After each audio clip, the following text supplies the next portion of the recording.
Amados, a gente entra agora numa fase importante da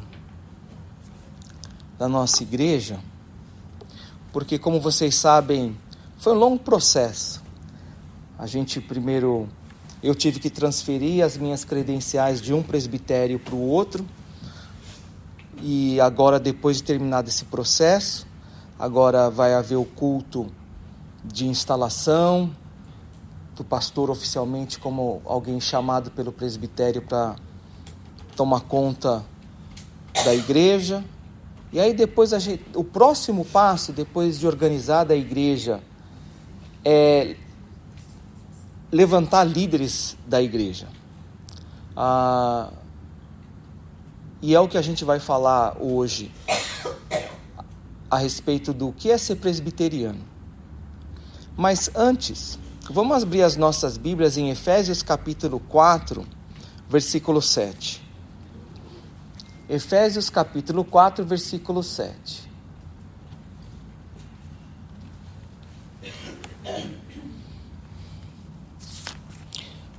Vamos orar, pedir a graça do Senhor sobre a leitura da palavra. Oremos. Pai amado, nós pedimos, ó Deus, que agora o Senhor derrame da Tua graça sobre nós, para que nós possamos discernir a Tua vontade para nós. Ó Deus, que o Teu Espírito Santo ilumine os nossos corações, nos dando entendimento da Tua palavra, que as meditações dos nossos corações e as palavras que saírem dos meus lábios sejam agradáveis a Ti somente, nossa rocha e o nosso Redentor. Obrigado, Pai, oramos no nome poderoso e maravilhoso de Jesus. Amém, graças a Deus. Efésios capítulo 4, versículo 7, olha o que a palavra de Deus fala. E a graça foi concedida a cada um de nós, segundo a proporção do dom de Cristo. Amém. Você lembra a semana passada que a gente falou de aliança? E essa é a maneira que Deus se relaciona com o povo. Então, um dos distintivos da teologia reformada, da igreja presbiteriana, é que a gente enxerga a Bíblia como se o Antigo Testamento e o Novo Testamento fossem uma unidade, uma continuidade. O Antigo Testamento e o Novo Testamento, eles não são separados, mas os dois fazem a palavra de Deus. O Antigo Testamento, o Novo Testamento são a palavra de Deus e estão intimamente relacionados. O Novo Testamento, ele não nega o Antigo Testamento, ou por causa do Novo Testamento, o Antigo Testamento não se torna obsoleto. Pelo contrário, o Antigo Testamento, os princípios do Antigo Testamento, eles são reafirmados no Novo Testamento. É a continuidade daquilo que Deus revelou para o seu povo.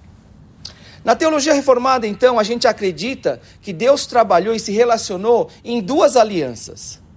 A aliança ou pacto das obras e a aliança ou pacto da graça. É por isso, então, que quando a gente fala de teologia dos pactos ou teologia das alianças, a gente está falando de algo que nós, reformados, presbiterianos, nós valorizamos, porque é a maneira como a gente entende a palavra de Deus, é a maneira como a gente enxerga, é a maneira como a gente interpreta. Então, Jesus Cristo não é algo que aparece apenas no Novo Testamento, mas no Antigo Testamento já a gente vê a promessa da vinda do nosso Senhor Jesus Cristo. Então a gente vê uma continuidade. Por quê? Porque Deus trabalha com alianças. Essa é a maneira que Deus se relaciona com o seu povo. Enquanto a gente vai estudando a maneira como Deus se relaciona com o povo através de alianças, Antigo e Novo Testamento, como Deus vai trabalhando com o povo de Deus, como Ele vai se relacionando com o povo de Deus, a gente vê então algo muito importante. Como o Espírito Santo, Deus Espírito Santo, capacitava o povo de Deus para fazer o trabalho de Deus. Como Deus Espírito Santo ajudava o povo de Deus a realizar o trabalho de Deus. Porque quando a gente fala de dons do Espírito Santo, Isso aí não é só algo que você vê no Novo Testamento, mas você vê também no Antigo Testamento. É lógico que a gente entende que a revelação de Deus ela é progressiva. Deus não chegou do nada e revelou tudo de uma vez para nós. Mas Ele foi revelando progressivamente, a cada passo. Ele foi revelando cada vez mais. À medida que a história foi se revelando, à medida que o tempo foi passando, à medida que a história foi se desenrolando, Deus foi revelando cada vez mais, de pouquinho em pouquinho, a vontade dele. Então, no Antigo Testamento, o que você vê? Abre a sua Bíblia lá em Êxodo capítulo 31. Abre a sua Bíblia, Êxodo capítulo 31. E a gente vai passear um pouquinho na Bíblia, então eu gostaria que você ficasse um pouco preparado, porque o que eu quero é enfatizar para você a maneira como Deus se relaciona conosco, a maneira como Ele capacitou as pessoas a realizarem o trabalho dEle, e como que isso se aplica para nós hoje. Então abre a sua Bíblia em Êxodo capítulo 31. E o que está acontecendo aqui? Capítulo 31 é quando Deus ele dá instruções para o povo de como começar a fabricar os utensílios do tabernáculo. Lembra que não tinha templo, não tinha lugar, prédio para se louvar a Deus. É em Êxodo que começa o louvor, o culto oficial a Deus. Então, eles tinham que começar a fazer as coisas, construir. Alguém tinha que ir lá, construir a tenda do tabernáculo, costurar. Alguém tinha que ir lá, fabricar todos os utensílios. E olha que interessante. Êxodo capítulo 31, começando do versículo 1, mostra para nós. Eu vou ler aqui na minha Bíblia, você vai acompanhando aí na sua versão. Êxodo capítulo 31, a partir do versículo 1. Disse mais o Senhor a Moisés: Eis que chamei pelo nome a Bezalel, filho de Uri, filho de Ur, da tribo de Judá. E olha o versículo 3. E o enchi do Espírito de Deus, de habilidade, de inteligência e de conhecimento, em todo artifício, versículo 4, para elaborar desenhos e trabalhar em ouro, em prata, em bronze, para lapidação de pedras, de engaste, para entalho de madeira, para toda sorte de lavores. O que o Antigo Testamento mostra? Que já, desde aquela época, o Espírito Santo capacitava pessoas para realizarem o trabalho de Deus. Isso daí não é algo novo no Antigo Testamento, do Novo Testamento. É algo que também você vê no Antigo Testamento. É o trabalho do Deus Espírito Santo. É o ministério do Deus Espírito Santo. Te capacitar, me capacitar para realizar a obra de Deus. O cara não chega para fazer o trabalho de Deus com a sua própria habilidade, na sua própria capacidade. É Deus Espírito Santo agindo nele, capacitando essa pessoa, dando habilidade para essa pessoa, para que essa pessoa possa desempenhar o trabalho de Deus e realizar a vontade de Deus. Sem Espírito Santo, não tem como fazer. Não tem como servir. Não tem como fazer nada. Eu e você, nós precisamos, necessitamos do trabalho, do ministério, da ajuda, da capacitação do Deus Espírito Santo em nós para fazer o trabalho de Deus. Então, se existe alguém que crê na unção, na plenitude, no trabalho do Espírito Santo, é o reformado. É o reformado. Agora, nessa aliança, o que acontecia?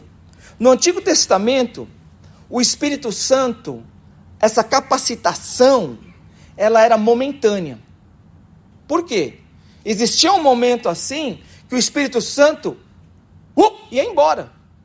Você vai ver depois, você procura lá em casa, que depois que eles terminaram de fabricar os utensílios do tabernáculo, a palavra de Deus fala que o Espírito Santo deixou. Porque no Antigo Testamento a habitação era temporária.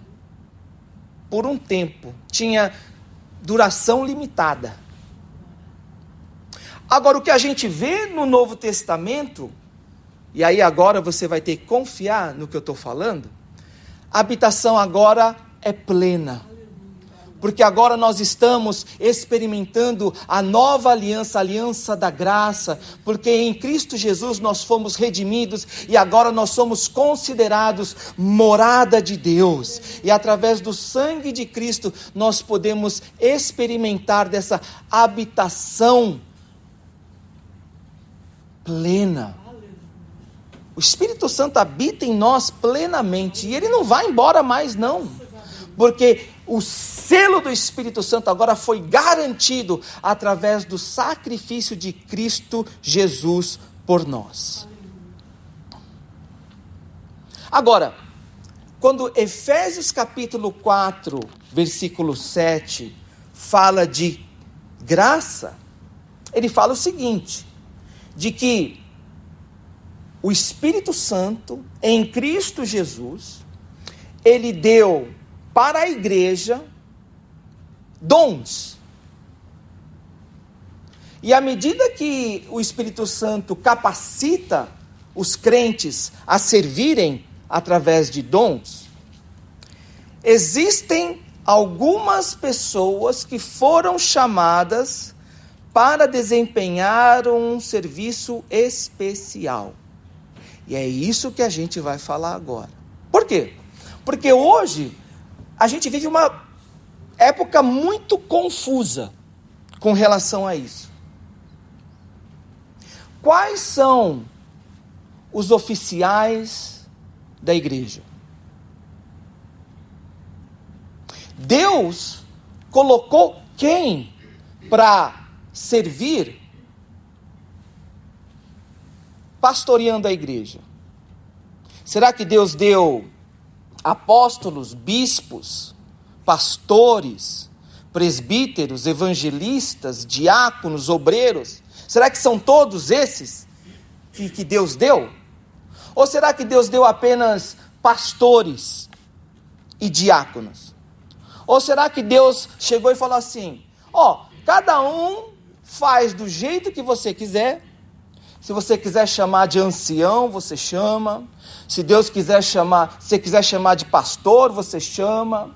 Se você quiser chamar de...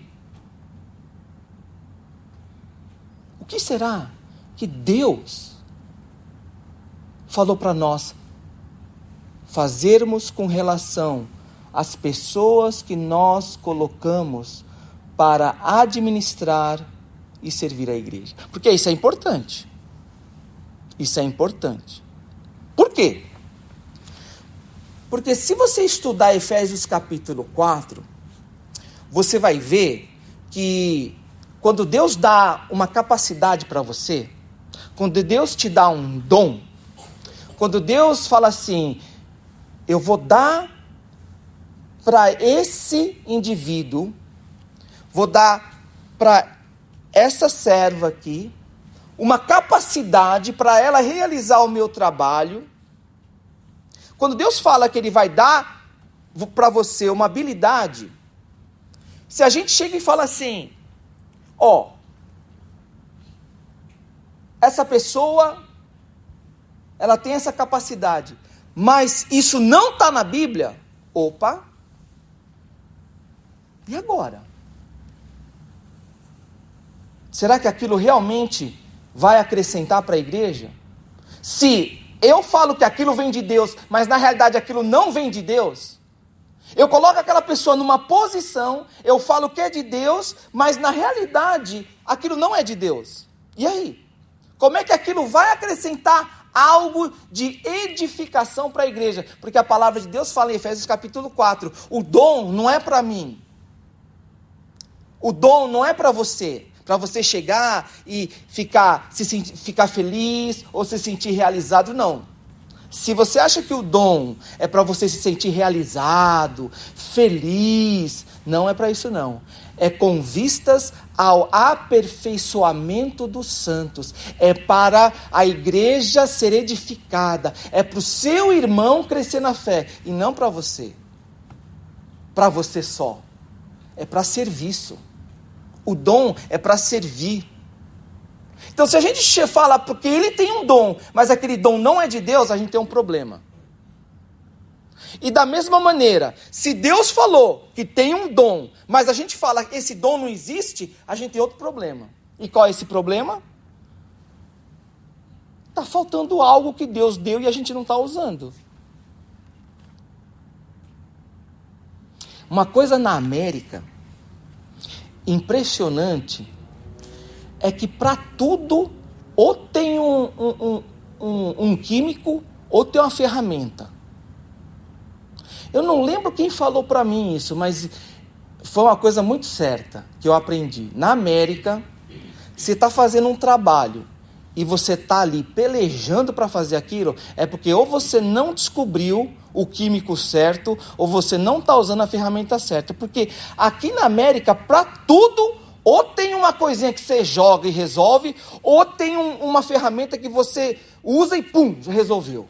Então você está lá 2 horas pelejando com o negócio, para, pesquisa, porque tem alguma coisa que vai te ajudar.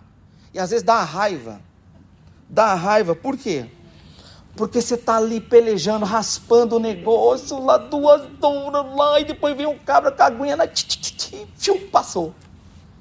Ou senão você está lá, cara, tem um parafuso lá, você tirou 5. Falta 1, é no último que sempre dá problema. Aí você lá e está no lugar lá, assim, 3 horas para tirar aquilo, você tira tudo. Só pode... Aí chega um cara, tem uma ferramenta doida lá que tira. Isso aí é o problema de você tem o dom, mas você não usa. A igreja ali, capengando, lutando. Pô, mas Deus deu um dom para a igreja lá e a gente não está usando, porque a gente acha que não existe o dom. Por isso esse trabalho de entender o que a palavra de Deus fala é muito importante. Você já pensou se a palavra de Deus fala que é para a nossa igreja ter apóstolo e a gente não tem? E aí? Como é que você sabe que a igreja não é para ter apóstolo? Como é que você sabe que a igreja tem que ter apóstolo? Como é que você sabe que a igreja tem que ter bispo? Tem um pastor, e aí em cima do pastor tem o bispo. E eu já escutei até bispo primaz. Imagina se a gente não tem bispo. Gente, independente das nossas preferências, a gente tem que ter uma posição bíblica. Como é que a gente sabe que a igreja não pode ter bispo ou precisa ter bispo? Ou será que Deus falou assim, faz do jeito que vocês quiserem. Vocês acharem melhor, dá o nome de bispo, tudo bem. Será? Pastor, presbítero, o que isso quer dizer? Diácono. E é isso que eu gostaria de explicar para vocês. Na nossa denominação, a Presbyterian Church in America, nós só reconhecemos 2 oficiais. Na nossa denominação, nós reconhecemos apenas 2 oficiais, diáconos e presbíteros. Baseado no quê? 1 Timóteo capítulo 3. Abra sua Bíblia em 1 Timóteo capítulo 3. E aí eu vou demonstrar para vocês o porquê que a nossa denominação somente vê. Então, geralmente o que você vai ver é que você tem apenas 2 oficiais na igreja. 2 oficiais que são encarregados de administrar a igreja e de tomar conta dos assuntos da igreja. Nós temos os presbíteros e nós temos os diáconos. 1 Timóteo capítulo 3.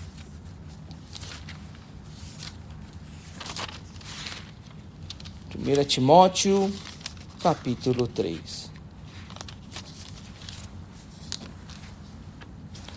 Olha que a palavra de Deus fala, 1 Timóteo, e eu vou ler aqui, logo no comecinho. Aqui, ó. Versículo 3. Fiel é a palavra, se alguém aspira ao episcopado, excelente obra almeja. É necessário, portanto, que o bispo seja irrepreensível, esposo de uma só mulher, temperante, sóbrio, modesto, hospitaleiro, apto para ensinar. Pula para o versículo 8. Semelhantemente, quanto a diáconos, é necessário que sejam respeitáveis, de uma só palavra, não inclinados a muito vinho, não cobiçosos de sórdida ganância. Então, o que você vê em 1 Timóteo é Paulo falando para Timóteo de apenas 2 oficiais na igreja: os bispos e os diáconos. Aí você já está olhando para mim com uma cara feia, porque você falou assim, pô, mas você não falou presbítero, agora apareceu uma outra palavra? O que está acontecendo? Eu vou explicar daqui um pouquinho mais para frente, mas eu quero que você entenda agora o seguinte, que a palavra de Deus mostra aqui, com relação à igreja, à organização da igreja, que existem apenas 2 oficiais. O que em 1 Timóteo capítulo 3, bispo e diácono. Bispos e diáconos. A palavra bispo ou episcopado, ela tem o significado de líder ou de primeiro.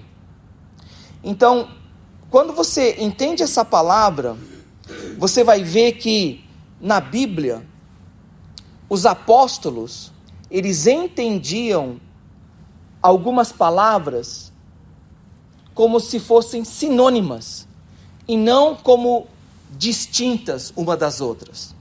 O que eu quero dizer é o seguinte, que quando você lê 1 Timóteo e você lê Tito, e você tentar estudar a questão de oficiais da igreja, você vai ver que os apóstolos, eles entendiam que presbítero, bispo e apóstolo, eles descreviam a mesma pessoa e não entendiam isso como coisas distintas. Os únicos cargos que eram distintos eram diácono e presbítero, ou pastor, ou bispo, ou presbítero. Por quê? Porque aqui em 1 Timóteo, capítulo 5, versículo 17, olha o que ele vai falar novamente aqui, ó. 1 Timóteo capítulo 5, versículo 17. Devem ser considerados merecedores de dobrados honorários os presbíteros que presidem bem, com especialidade os que se afadigam na palavra e no ensino. Então você vai ver que a palavra de Deus vai utilizar bispo, presbítero, para se referir a mesma pessoa. Pastor, eu sei o que você está querendo dizer, mas não está muito claro. Então abre agora a sua Bíblia em 1 Pedro capítulo 5, versículo 1. Eu acho que isso daqui vai te ajudar melhor. 1 Pedro capítulo 5, versículo 1.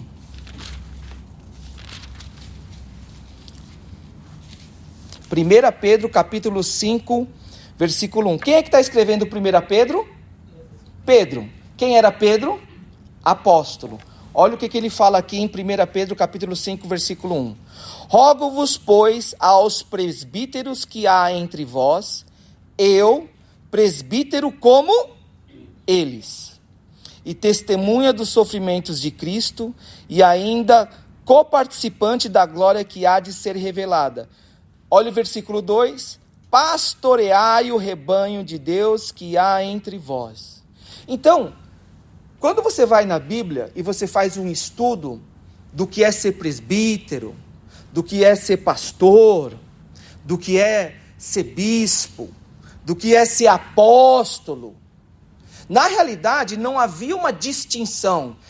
Você tinha os apóstolos como se eles fossem assim, o máximo. Aí debaixo dos apóstolos vem alguém de baixo, aí depois desse alguém de baixo vem alguém de baixo.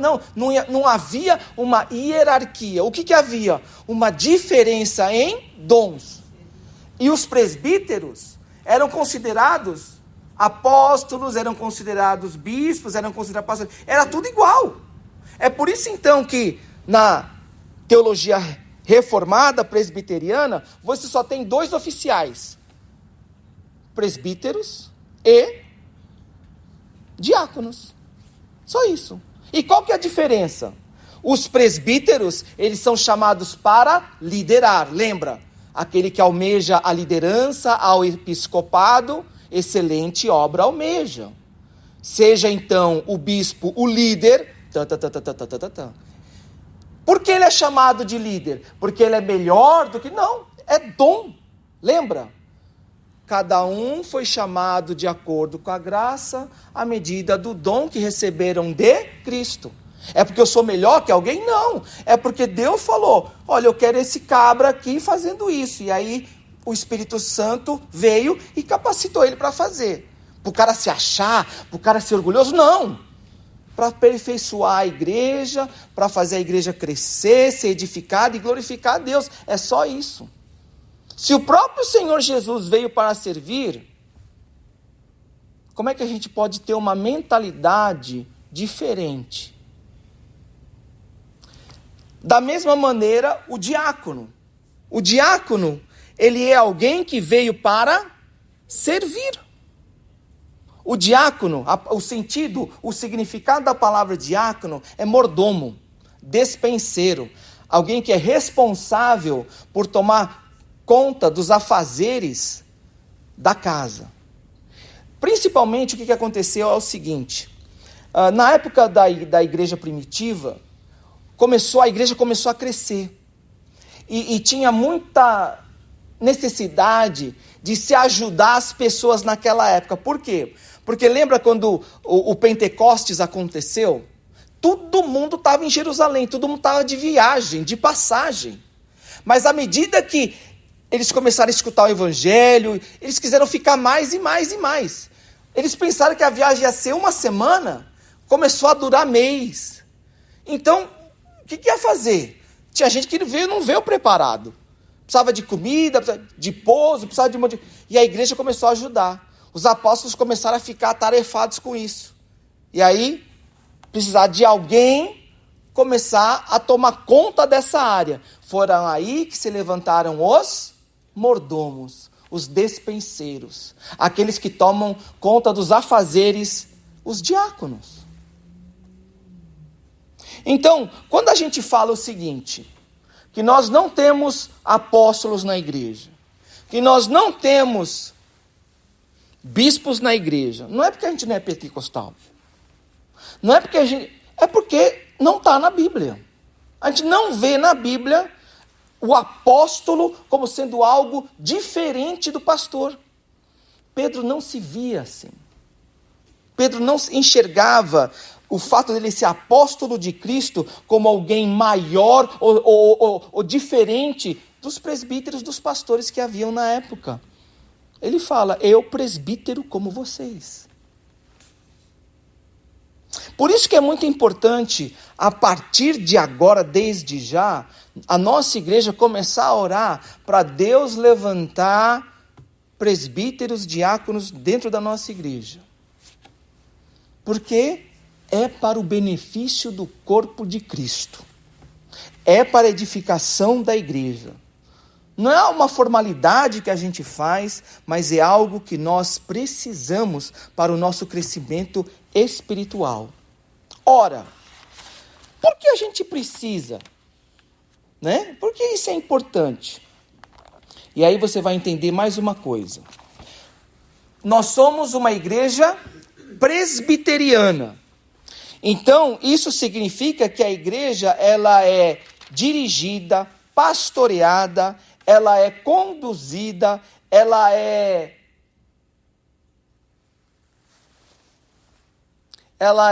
como é que fala? Só me vem a palavra em inglês na cabeça. Ela é alimentada, ela é cuidada por presbíteros. E como que é isso? Isso que eu gostaria que você entendesse agora. Existe um princípio muito importante do governo presbiteriano que eu valorizo muito. Isso é importante a gente entender. Você já ouviu falar do fundador da igreja presbiteriana? Quem é que fundou a igreja presbiteriana? Você sabe? Não? Interessante, né? Que a gente nunca escutou. Quem foi que fundou a igreja presbiteriana? Não tem. Não tem.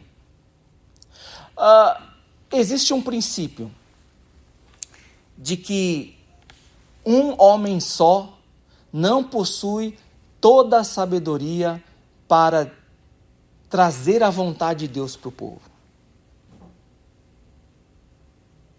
Por exemplo, eu vou colocar isso de uma maneira muito simples. O pastor, ele é chamado por Deus, primeiramente para ensinar a palavra de Deus e ministrar os sacramentos, a ceia e o batismo. Correto? E o pastor, por si só, ele tem sabedoria e a direção do Espírito Santo para decidir aquilo que ele vai pregar, aquilo que ele vai ensinar a igreja, exortar, encorajar, tudo bem.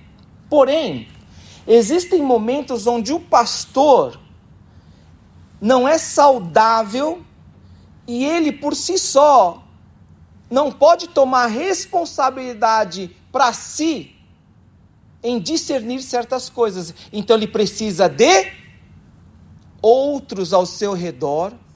E aí o Espírito Santo, nessa unidade, nessa coletividade, o Espírito Santo revela a sua vontade e traz esse discernimento. Porque o Espírito Santo fala através do corpo. Se o Espírito Santo ele me mostra uma coisa, e se essa é a verdade, o Espírito Santo vai mostrar para você também. O Espírito Santo não vai falar assim, eu tenho uma coisa importante para revelar para o povo de Deus, mas é uma revelação que eu só vou trazer para você, viu? Porque você é especial. Não! Se é algo para o povo de Deus, ele vai revelar não apenas para o pastor, mas vai revelar para a igreja. E é assim que a gente crê, que uma pessoa só não possui a sabedoria toda e que o Espírito Santo fala através do corpo. É por isso então que você tem presbíteros, é por isso que então que você tem conselho. Por exemplo, uma criança se batizou e agora ela fala assim, estou pronto para fazer a minha confissão de fé. E quando a criança, o jovem, o adolescente, ele fala assim, estou pronto para fazer a minha confissão de fé, automaticamente a gente autoriza aquela criança, aquele adolescente, aquela pessoa a participar da ceia. Como é que a gente pode discernir se aquela pessoa, aquele indivíduo, tem discernimento suficiente para entender a salvação e participar da ceia, para que ela não esteja tomando juízo sobre si? Quem é que vai examinar? O pastor? Não. Quem examina? O conselho. Para que o Espírito Santo revele a sua vontade através das pessoas. Deu para entender? Existem momentos na igreja onde o conselho só, ele não possui a sabedoria para decidir um assunto. Então o que acontece? Esse assunto é submetido ao presbitério. O que é o presbitério? É uma coletividade de presbíteros, de todas as igrejas, de uma região. Por quê? Para que ninguém fique sozinho e ele se sinta o dono da igreja. Para que ninguém fique sozinho e ache que ele sozinho tem a sabedoria de Deus. E ninguém mais sabe nada. Então o cara pode fazer o que ele quiser. Por isso que não existe fundador da igreja presbiteriana. Porque para nós, todos nós somos pecadores e necessitamos da direção do Espírito Santo de Deus através da palavra. Mas aonde é que está isso na Bíblia? Que é importante. Isso aí muito bem. Isso aí parece algo muito que faz sentido. Vamos para Atos capítulo 15. Abre a sua Bíblia em Atos capítulo 15. Atos capítulo 15. Será que Deus deixou a igreja para ser organizada? Se você quer fazer a sua igreja e você quer fazer só vocês, um grupinho lá, com um pastor que você chamou, Faz de qualquer jeito e vocês fazem das coisas do jeito que vocês quiserem. Não precisa prestar conta a ninguém. Só se, enquanto o pastor falir, for com a cara de vocês, e vocês foram com a cara do pastor, tudo bem. Será que é assim? Ou será que realmente existe um princípio bíblico? Abre em Atos capítulo 15. O que está acontecendo aqui nesse capítulo aqui? Aconteceu um problema muito grande na igreja. Um problema de doutrina e de consciência. Muitas pessoas, elas estavam se convertendo à igreja, mas essas pessoas, elas não eram judias. Elas não seguiam a lei de Moisés.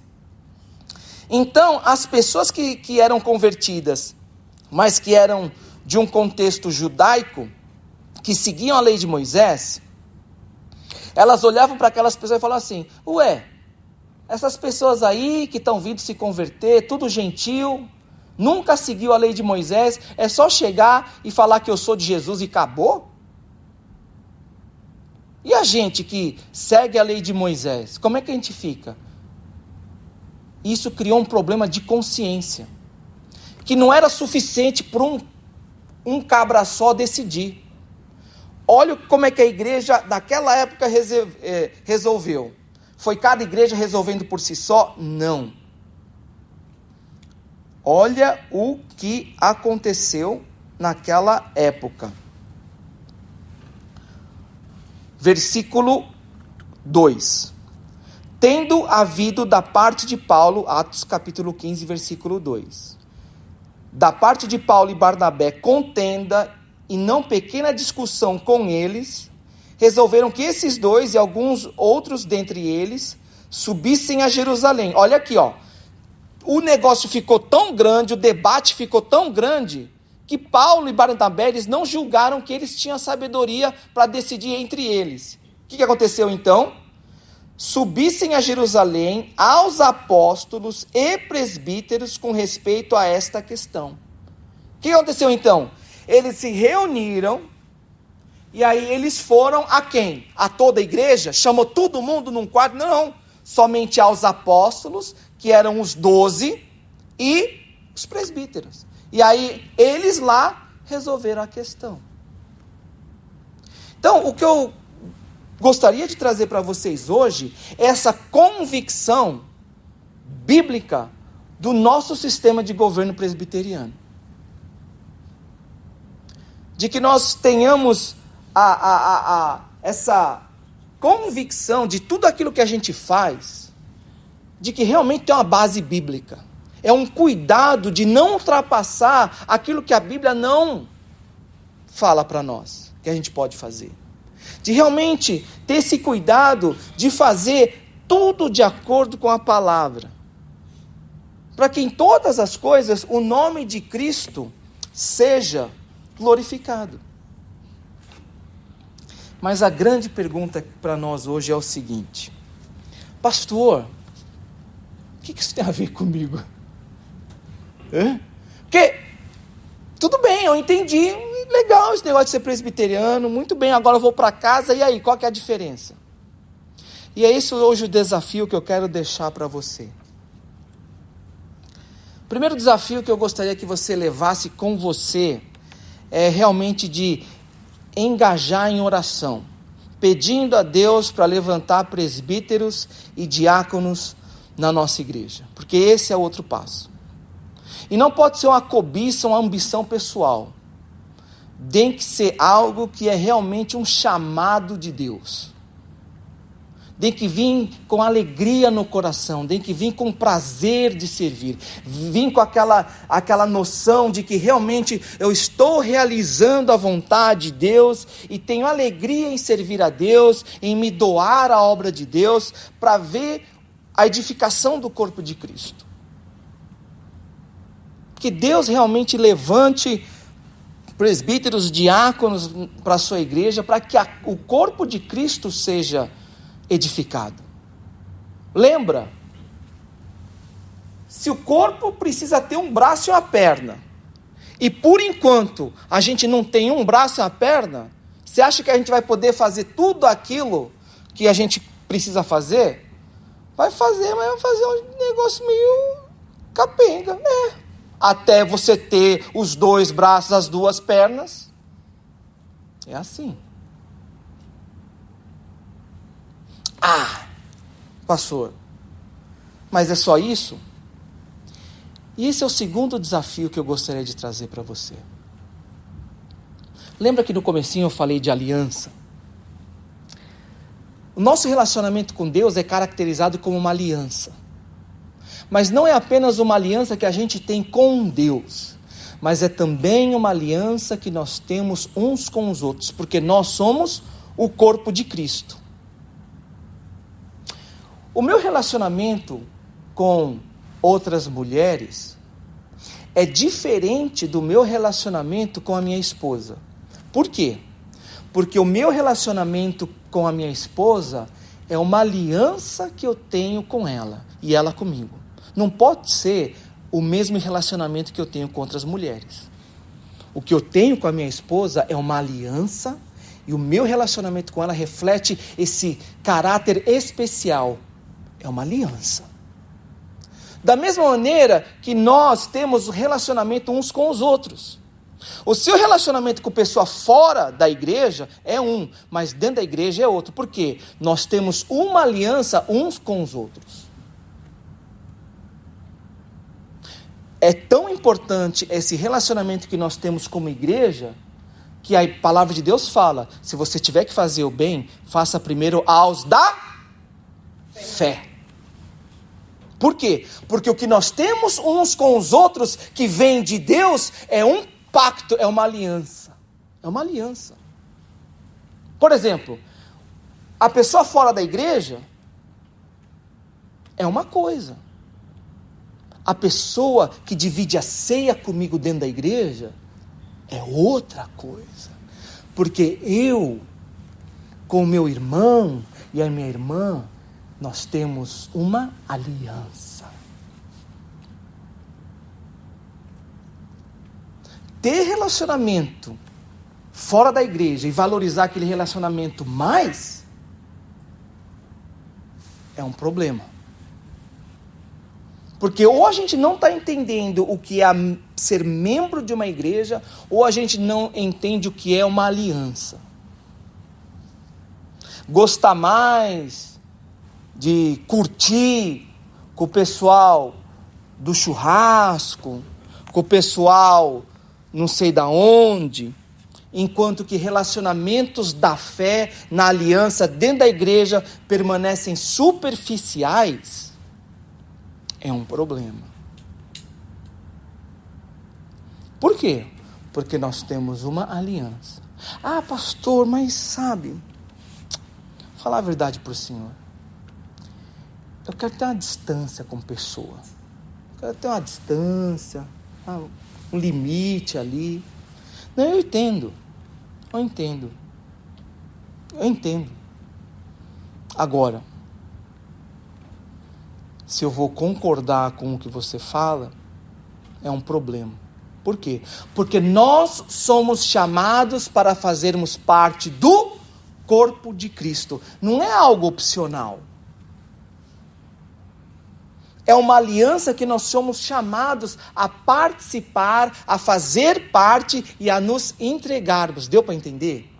Porque o crescimento espiritual ocorre no contexto do corpo de Cristo. Meu crescimento espiritual, ele acontece no contexto do corpo de Cristo. Dons foram dados para a igreja com vistas ao aperfeiçoamento dos santos, até que todos cheguemos à unidade da fé, à perfeita varonilidade, para que deixemos de ser bebês chorões, para que deixemos de ser crianças mimadas e nos tornemos maduros da fé, para não sermos mais jogados de um lado para o outro.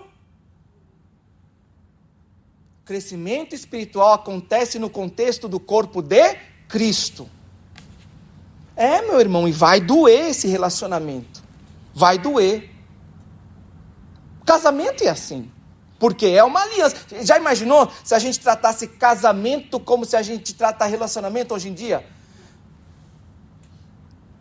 Meu marido, deu.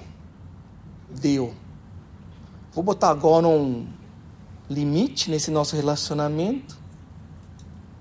Falo com você quando quiser, quando der. Não faz assim.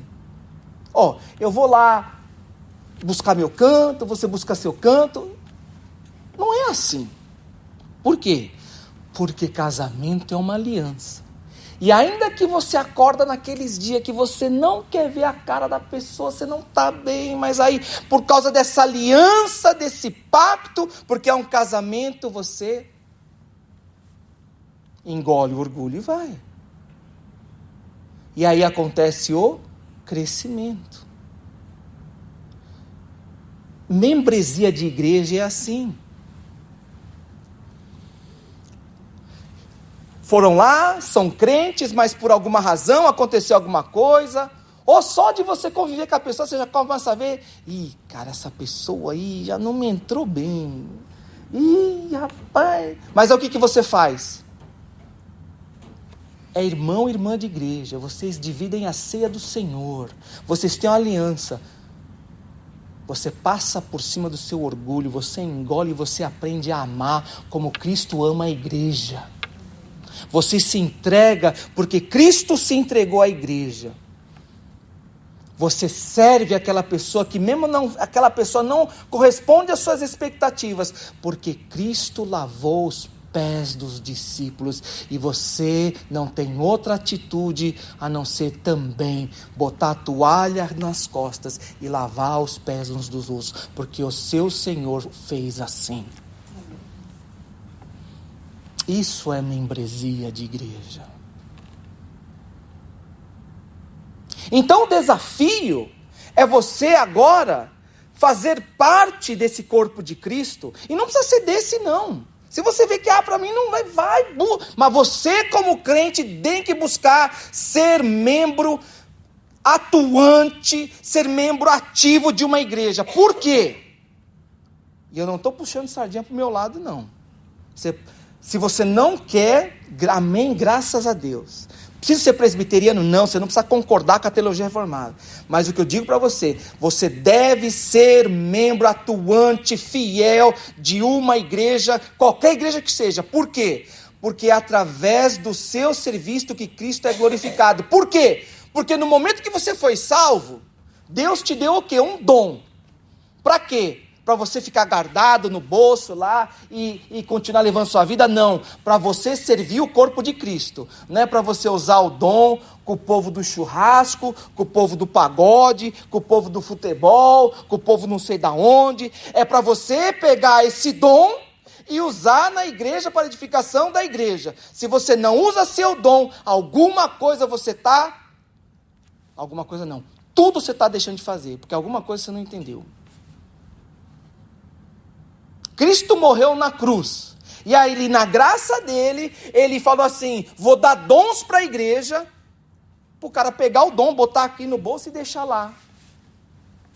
E não faz nada, mas eu venho na igreja todo domingo, muito bem. Tem um monte na igreja católica que vem domingo na igreja. Não, mas eu dou oferta, muito bem. Tem muita oferta. Qual é o dom que você usa, que você entrega, que você faz com que outros, ao serem impactados pelo seu serviço, eles crescem na fé? Pastor, eu não sei qual que é o meu dom.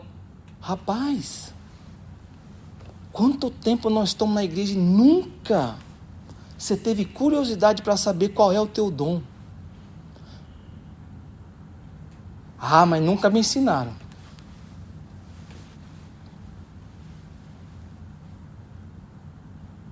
Se você confessa a Cristo Jesus como Senhor e Salvador, você tem um dom espiritual concedido pela graça de Deus, pelo Deus Espírito Santo, para que esse dom venha e multiplique na vida das pessoas. Você, não servindo, tem um corpo de Cristo faltando um braço. Você, não utilizando esse dom, tem um corpo de Cristo sofrendo. Você, não usando o seu dom, tem uma igreja desesperadamente necessitada desse dom, e você egocentricamente, egoisticamente, continua vivendo para servir os seus próprios prazeres. Por mais fiel a culto e a dízimo você seja. E é um desafio. Acordar a igreja, porque ela veio ao mundo para servir. Acordar a igreja e entender que todos nós somos chamados a servir. Não existe na igreja essa palavra voluntário. É a maior mentira desse século, que hoje nós somos voluntários. Voluntários é uma história, é papo furado. Nós somos servos, comprados com sangue, não tem escolha. A palavra nunca disse que nós somos voluntários. Procure na Bíblia essa palavra voluntário, que você vem, faz quando der, que você vem, faz quando pode, o que pode, não. Nós somos servos, comprados com sangue precioso, que agora a gente não tem nenhuma outra escolha, a não ser servir o Deus vivo, o Deus Altíssimo, através dos nossos dons, porque nós temos uma aliança. Nós temos uma aliança, primeiro, garantida pelo nosso Senhor Jesus Cristo com o seu precioso sangue derramado na cruz. Então, quando eu vejo aquela cruz, não tem outra coisa a não ser na minha vida eu querer servir a esse Deus. E a maneira como Deus me chamou para servir é utilizando o meu dom para a honra e glória do nome dele. Amados, qual é o seu dom? E o que você tem feito com ele? Qual é o corpo de Cristo que Deus te chamou para você servir? E o quanto que você tem se entregado? O quanto você tem se doado a esse corpo? Amados, nós compartilhamos a ceia do Senhor. Que todas as vezes nós, ao nos reunirmos aqui para compartilhar a ceia do Senhor, que seja realmente uma celebração desse pacto que nós temos com o nosso Senhor e uns com os outros.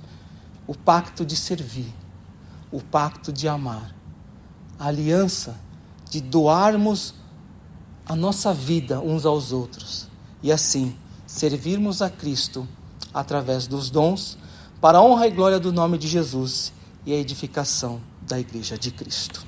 Oremos. Pai amado, nós te agradecemos, ó Pai, pela tua palavra. Então, ó Deus, nós pedimos que o Senhor continue levantando a sua igreja. Não é o homem que faz a obra, mas é o Senhor que a realiza. Mas, ó Deus, o Senhor utiliza teus servos e as tuas servas para edificar o teu corpo. Então, o que a gente pede, ó Deus, é que o Senhor esteja agora levantando, treinando, capacitando. Pai amado, abençoa todos nós. Tem misericórdia, ó Deus. É o que nós pedimos em nome de Jesus. Amém. Graças a Deus. Amados, vamos ficar de pé então para a bênção final. A igreja agora, o corpo de Cristo, volta ao mundo, nosso campo missionário. E ao voltar ao mundo, que nós sejamos fiéis à grande comissão e ao grande mandamento de ir ao mundo e pregar o evangelho a toda criatura. Amar a Deus acima de todas as coisas e amar ao próximo como a nós mesmos. Que a maravilhosa graça do nosso Senhor Jesus, o amor de Deus Pai,